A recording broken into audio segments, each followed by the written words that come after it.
Dr. Victor Kidd, thanks for joining me, man. I really am serious. This is a big moment for all of us in terms of needing somebody to break it down for us personally in terms of our mental health. But I want to think about it through athletes and what they're going through in this pandemic time. Because I know you do a lot of work in this space. At the highest levels, what issues are these athletes dealing with trying to perform at those high levels in the midst of this pandemic? What kind of conversations are you having? Yeah, some of the conversations I'm having aren't necessarily sport related. There are outside issues that are kind of coming up. The COVID-19 pandemic has basically exacerbated other issues that were there, right? And so if we have some athletes that come from some very challenging backgrounds or some humble beginnings, right? COVID-19 could, make those disparities even more larger. So some of the things I've been really dealing with is how the health has been impacted of their family members and things like that. A lot of athletes have lost loved ones. A lot of athletes have had certain family members that have been impacted by COVID-19. So the anxiety centered around that. More sports-centric stuff. It used to be regimented, but it's like this mandatory regimented feeling of this new reality. And what I mean by that is, it's okay to go and do everything that you need to do, study hall, food, all of that, practice, film. But when it feels like that's the only thing that you can do or that you have to focus on, and you have to be very vigilant of how you operate or how you move in regards to contact with other individuals and things like that, it's been really challenging. As you're saying this, I'm thinking about this, that Chris Rock was on some show and he said that they were talking about COVID, and he said, the big thing is being on this hamster wheel, just doing the same thing as you're saying, kind of Groundhog Day over and over again. Right. As an athlete, it's amplified because you're restricted. Right.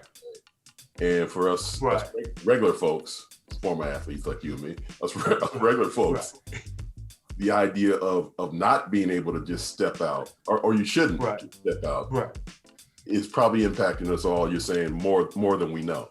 Right. Yeah. More than we know. And I think, I was traveling the other day, and typically when I travel, I passed where I played college football and went to school at historically Black college. And I drove around just reminiscing.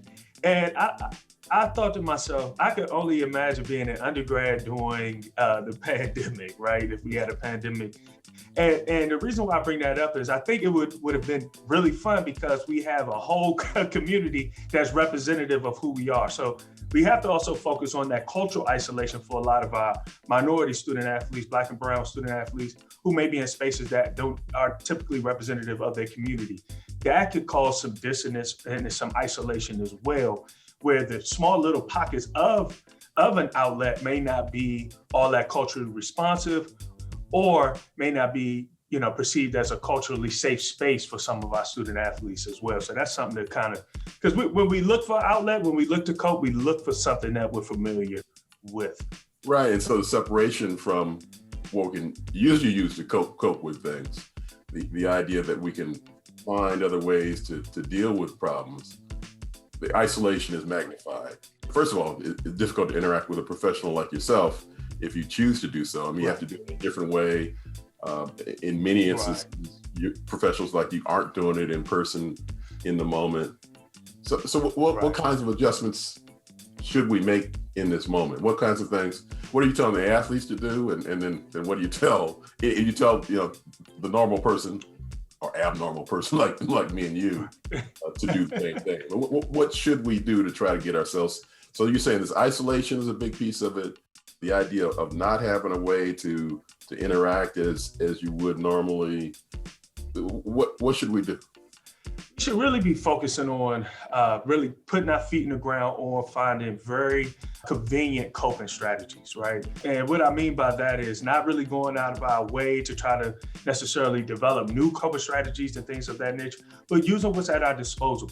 A lot of us don't understand that certain things like talking to family members, doing certain things like cooking, right? Or getting into your favorite video game for a lot of my athletes and things like these are healthy coping strategies, particularly even more now, right? So we don't have to kind of go outside of what we do. Typically, we have some healthy strategies that we don't actually look at as healthy coping strategies right in our face, right? When we think of coping strategies, a lot of my clients, they automatically think meditation, yoga, eating right, doing a walk. And that's cool, but a lot of times I want to meet the client where they're at in regards to their coping strategy. If you don't like to read, don't go buy 30 books and say, I'm gonna use reading as a coping strategy. But if you love music, right, you can use music as a coping strategy. Something that I've done this year, starting off just 11, 12 days into the year, I've rededicated myself to some of the greats, Coltrane, Miles Davis, McCoy Tyner, and really using jazz as a healthy way for me to process some of my feelings, process some of my emotions, particularly at the top of my day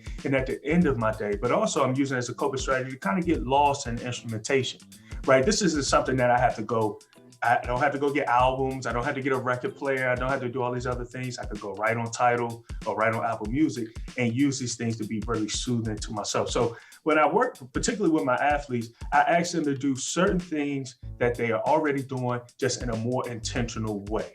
No, this is great. I mean, I have been reading the Bible and what I've never read before, start to finish. January 1 was a good kickoff day. And also reading and watching Shakespeare, something that I hadn't done before.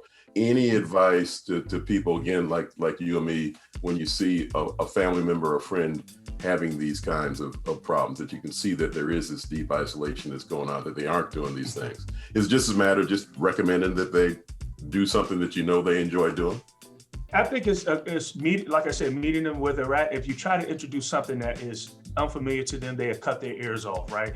When we're going through despair, we're not really looking for necessarily words of encouragement or anything like that. We're looking for something that's going to make us feel safe.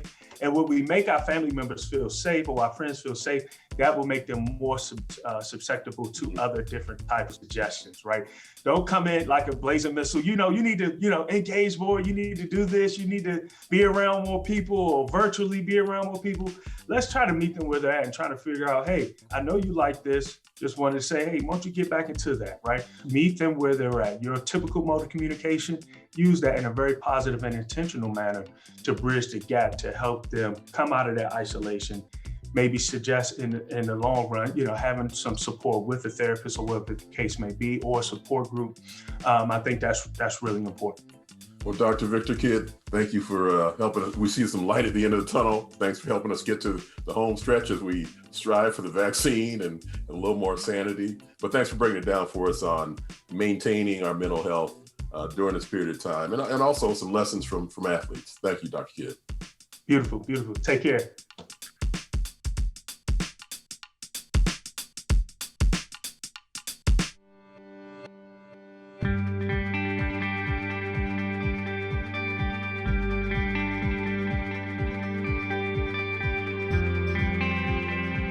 This hour of local news is made possible by contributions from the Friends of PBS, members of your PBS station. Thank you. If you have comments about Arizona PBS News, please contact us at one of the addresses on your screen. Thank you.